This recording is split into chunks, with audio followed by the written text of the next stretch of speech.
नमस्कार. आवाज माझा वृत्तवाहिनीत आपल्या सगळ्यांचं स्वागत. वेळेच्या काही ठळक घडामोडींकडे. परिवहन मंत्री सरनाईक यांचा खोपट बस आगार दौरा, अमित शहा यांच्या विधानाविरोधात महाविकास आघाडीचं आंदोलन आणि एकनाथ शिंदे ठाण्याचे पालकमंत्री होणार, सरनाईक यांचं मत स्पष्ट. नुकतंच राज्याच्या मंत्रिमंडळाचं खातेवाटप करण्यात आलंय. राज्याच्या परिवहन मंत्रिपदाची जबाबदारी प्रताप सरनाईक यांनी घेतली आहे. लगेचच रविवारी सकाळी प्रताप सरनाईक यांनी खोपट येथील बसस्थानकाचा आढावा घेतला. तत्कालीन मुख्यमंत्री आणि राज्याचे उपमुख्यमंत्री एकनाथ शिंदे यांनी 15 फेब्रुवारी रोजी खोपट बस आगार इथे इलेक्ट्रिक बस सेवा उद्घाटन प्रसंगी परिवहन सेवा, बस आगार आणि कर्मचाऱ्यांना मिळणाऱ्या सुविधा सुधारण्याकरता काही सूचना दिल्या होत्या. सदर सूचनांची अंमलबजावणी प्रत्यक्षात झाली की नाही हे पाहण्याकरता परिवहन मंत्री प्रताप सरनाईक यांनी खोपट बस आगार भेट देऊन तेथील सेवा, व्यवस्थापन आणि कर्मचाऱ्यांच्या सुविधांबाबत आढावा घेतला.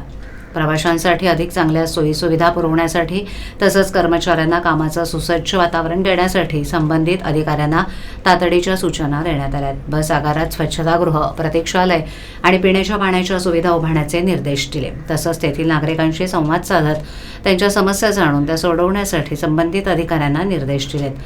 खोपट बस आगारातील अतिक्रमण तसंच गर्दुले यांचा वावर त्वरित थांबवण्यात यावा अशा सूचना संबंधित अधिकाऱ्याला दिल्या.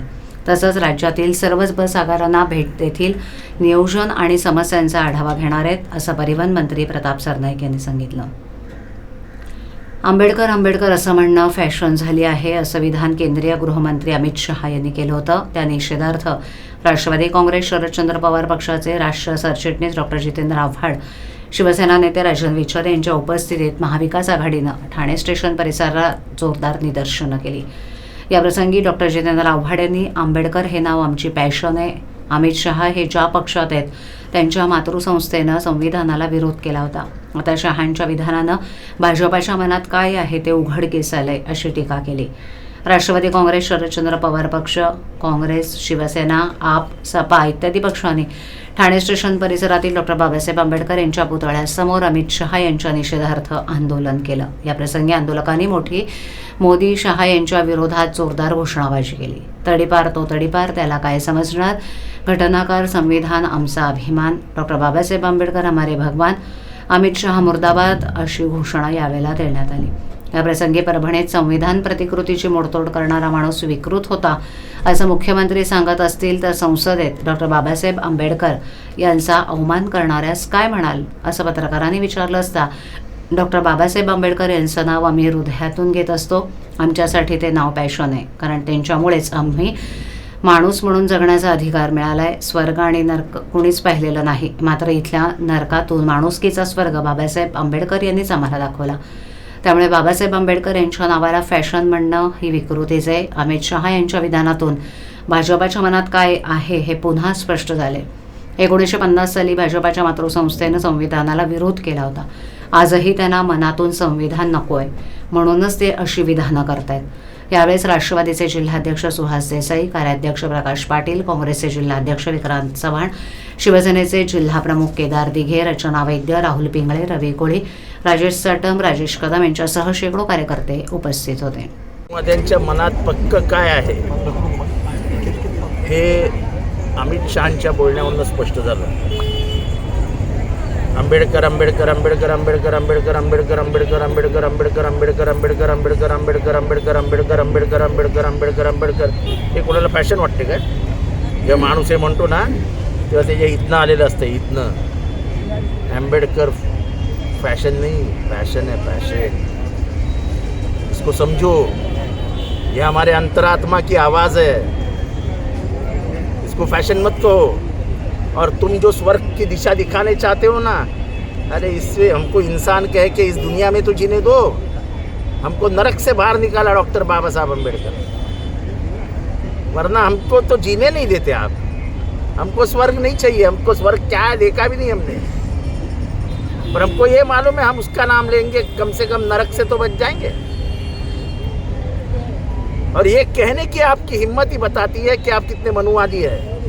और मैं देश और महाराष्ट्र को याद दिलाना चाहता हूँ कि संविधान के ऊपर सबसे बड़ा हमला अगर कहीं हुआ है तो 1950 में जब इन लोगों ने कहा था कि संविधान हमारे लिए नहीं, हमारा संविधान मनुस्मृति है. ये मैं नहीं कह रहा हूँ, ये इनकी मातृ संगठन आरएसएस ने कहा था। और इसका कोई गवाही वगैरह चाहिए तो इनका जो पाक्षिक था, ऑर्गेनायझर नाम का जो इनका पाक्षिक था, उसमें आज भी ये सब लिखा हुआ है। तर कुठेतरी देश हुकुमशाहीकडे वाटचाल करतोय का? वाटचाल करतो काय नाही, वाटचाल करायला लागलोय आपण. 1 नेशन 1 इलेक्शन आहे, काय नाही, ही हुकुमशाही आहे. ठाणे जिल्ह्याच्या विकासात उपमुख्यमंत्री एकनाथ शिंदे यांचा मोलाचा वाटा आहे. त्यामुळेच ठाण्याचा पालकमंत्री होण्याचा सर्वाधिक त्यांचाच असून या शर्यतीतून आपण बाहेर असल्याचं परिवहन मंत्री प्रताप सरनाईक यांनी स्पष्ट केलं. पालकमंत्री म्हणून उपमुख्यमंत्री एकनाथ शिंदे हेच जबाबदारी स्वीकारतील अशी आशाही त्यांनी व्यक्त केली. 2014 ते 2022 पर्यंत ठाणे जिल्ह्याचे पालकमंत्री असलेले एकनाथ शिंदे यांच्या काळात ठाणे जिल्ह्यानं विकासाकडे झेप घेतली. एकनाथ शिंदे यांच्या मुख्यमंत्रीपदाच्या कार्यकालात जिल्ह्यातील विकासाला चालना मिळाली. त्यामुळे ठाण्याचे पालक म्हणून तेच योग्य असल्याचं सरनाईक म्हणाले. ठाणे जिल्ह्यात उपमुख्यमंत्री एकनाथ शिंदे, गणेश नाईक आणि प्रताप सरनाईक असे 3 मंत्री आहेत. यापूर्वी 2022मध्ये महायुती सरकारमध्ये मुख्यमंत्र्यांसह 2 मंत्रिपदं जिल्ह्याच्या वाटेला आली होती. मात्र पालकमंत्री ठाणे शहराचा नसल्यानं जिल्हा पोरका असल्याची भावना होती. त्यामुळे ठाण्यातील स्थानिक पालकमंत्री व्हावा अशी मागणी होतीये. त्यातूनच उपमुख्यमंत्री एकनाथ शिंदे, मंत्री गणेश नाईक आणि प्रताप सरनाईक यांच्या नावाची चर्चा सुरू होती.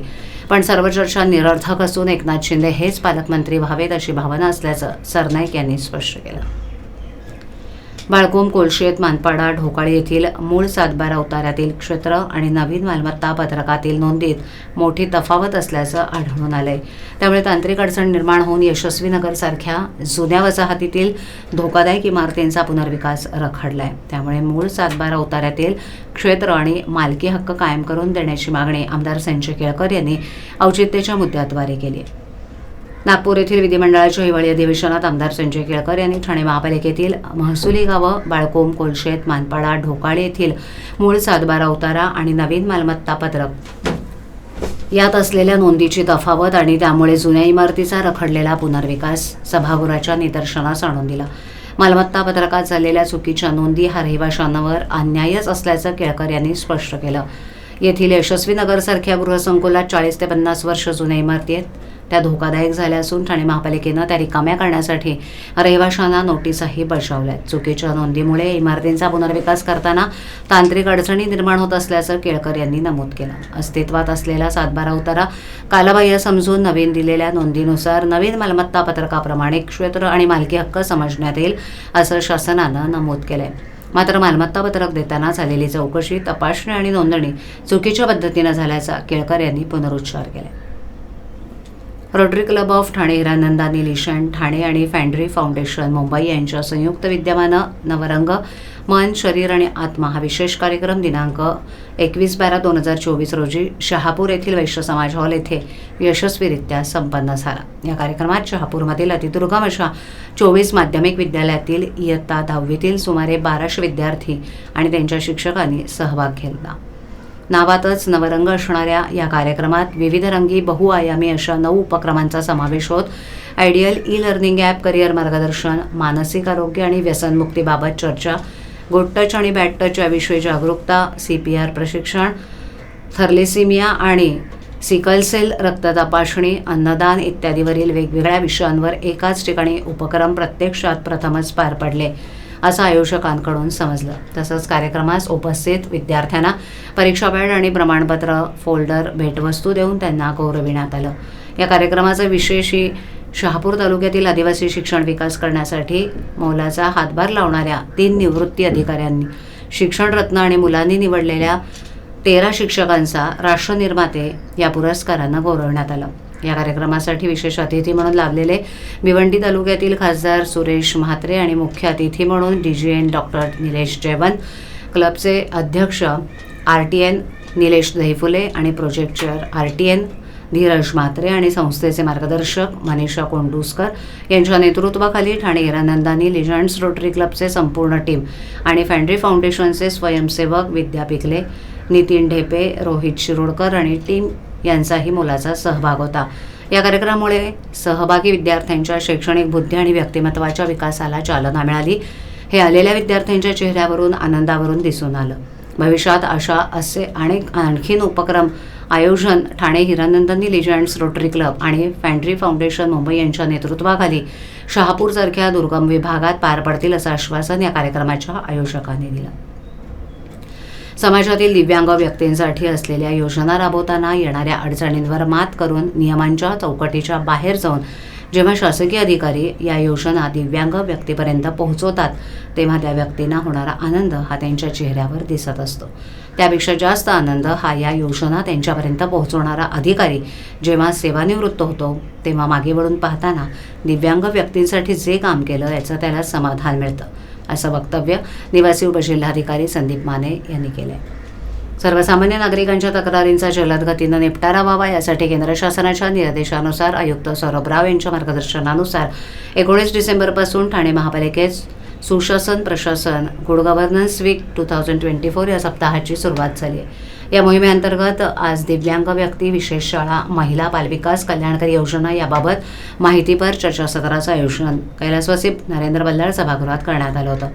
यावेळेला मार्गदर्शन करण्यासाठी डॉक्टर तुषाबा शिंदे, संचालक प्रशासकीय सुधारणा आणि सार्वजनिक तक्रारी विभाग, भारत सरकार, निवासी उपजिल्हाधिकारी डॉक्टर संदीप माने, मुंबई उपनगर जिल्हाधिकारी गणेश सांगळे, तहसीलदार किशोर मराठे, उमेश पाटील, उपायुक्त नगा कदम, सहाय्यक आयुक्त दशरथ वाघमारे, बाल संरक्षण अधिकारी रेखा हिरे, कार्मिक अधिकारी दयानंद गुंडप, ठाणे महानगरपालिका जिद्द शाळेच्या मुख्याध्यापिका अर्चना शेट्टे, सामाजिक कार्यकर्ते गौतम गायकवाड, समन्वय अधिकारी आधार कुलकर्णी इत्यादी उपस्थित होते. आवाज माझावरील एखादी बातमी पाहिजे राहून गेली असल्यास यूट्यूबवर ती तुम्ही पाहू शकता, तर मग नक्की सबस्क्राईब करा आवाज माझा. अशा ठळक घडामोडी शेवटी पुन्हा एकदा परिवहन मंत्री सरनाईक यांचा खोपट बस आगार दौरा, अमित शहा यांच्या विधानाविरोधात महाविकास आघाडीचं आंदोलन आणि एकनाथ शिंदे ठाण्याचे पालकमंत्री होणार, सरनाईक यांचं मत स्पष्ट. आपल्या विभागातील काही सूचना अथवा समस्या असल्यास ते आमच्यापर्यंत जरूर पोहोचवा. आम्ही तुमचा आवाज नागरिकांपर्यंत नक्की पोहोचवू. आम्हाला संपर्क करण्यासाठी आमचा पत्ता आवाज माझा 103 सायलेक आदर्शनगर कोलभाड रोड ठाणे पश्चिम. आमचा दूरध्वनी क्रमांक 7666213141. आमचा ईमेल ID awazmaza.tvnews@gmail.com. तर पुन्हा भेटू याच वेळी याच ठिकाणी काही नवीन घडामोडींसह आवाज माझा वृत्तवाहिनी. तोपर्यंत नमस्कार.